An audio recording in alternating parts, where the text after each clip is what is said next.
If there's no agreement, then that means that there's no errors and omissions insurance in place to protect you, the agent, or the buyer in the event of a claim.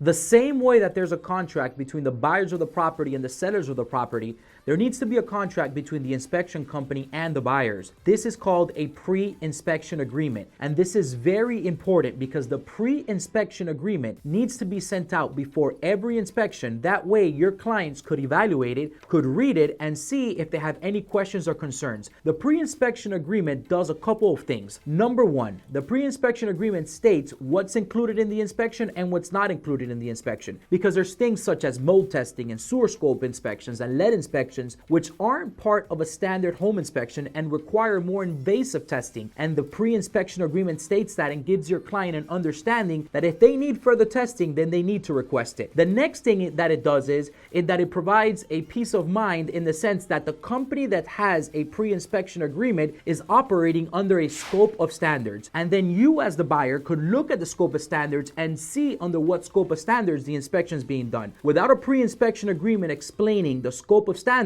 that means that you don't know what scope of standards your inspector is using on his inspection.